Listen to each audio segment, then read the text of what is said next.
যুবসাথী প্রকল্পের নতুন ওয়েবসাইট চালু। আবেদন করলেই ঢুকবে ৩,০০০ টাকা। যারা যুবসাথী প্রকল্পে ১,৫০০ টাকা করে পেত, তাদের সকলের জন্য ঐতিহাসিক সুখবর শুভেন্দু অধিকারীর। হ্যাঁ বন্ধুরা, একদম ঠিক শুনেছেন। অবশেষে বহু প্রতীক্ষার পর খুলতে চলেছে যুবশক্তির অফিসিয়াল পোর্টাল।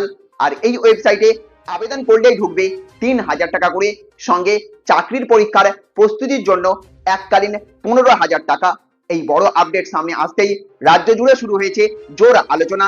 সবচেয়ে বড় বিষয়, এবার আবেদন প্রক্রিয়া সম্পূর্ণ অনলাইন পদ্ধতিতে সহজ করার উদ্যোগ নেওয়া হয়েছে।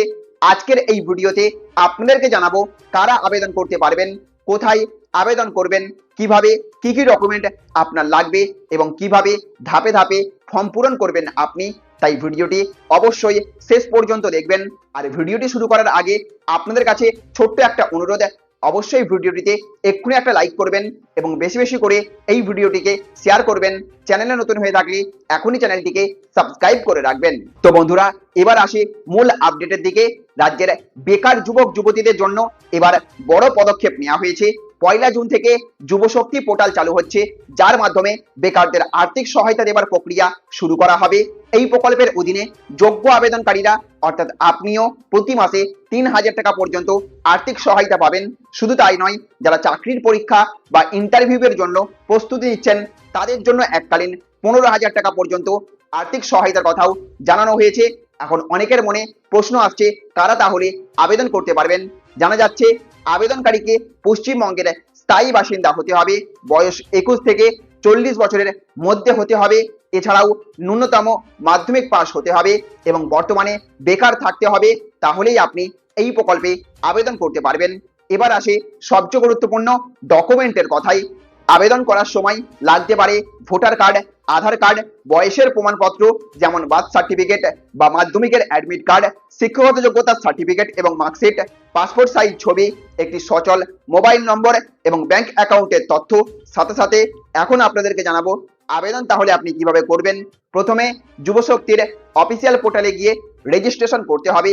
তারপর নিজের ব্যক্তিগত তথ্য, শিক্ষাগত যোগ্যতা, ব্যাংকের তথ্য এবং অন্যান্য প্রয়োজনীয় তথ্য সঠিকভাবে পূরণ করতে হবে আপনাকে। তারপর প্রয়োজনীয় ডকুমেন্টগুলোর স্ক্যান কপি আপলোড করতে হবে। বিশেষভাবে মনে রাখবেন যে ব্যাংকের পাসবইয়ের প্রথম পাতার স্ক্যান কপি এবং নিজের ছবি আপলোড ঠিকঠাকভাবে করতে পারলে তবেই হবে। ভুল করলে কিন্তু আবেদন বাতিলও হয়ে যেতে পারে।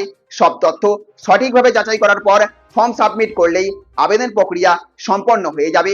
তারপরে ভেরিফিকেশন শেষ হলে যোগ্য আবেদনকারীদের সুবিধা দেওয়া শুরু হতে পারে এই যুবশক্তি প্রকল্পে।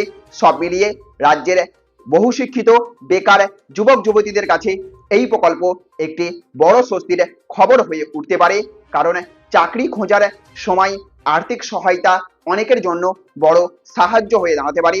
তো বন্ধুরা, এই তথ্যটি যদি আপনাদের কাজে লেগে থাকে বা আপনার পরিচিত কারোর কাজে আসতে পারে বলে আপনার মনে হয়, তাহলে অবশ্যই ভিডিওটিতে এক্ষুনি একটা লাইক করবেন, জনস্বার্থে বেশি বেশি করে শেয়ার করবেন।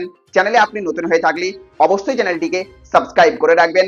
ভালো থাকবেন, সুস্থ থাকবেন। Thank you friends, thank you for watching.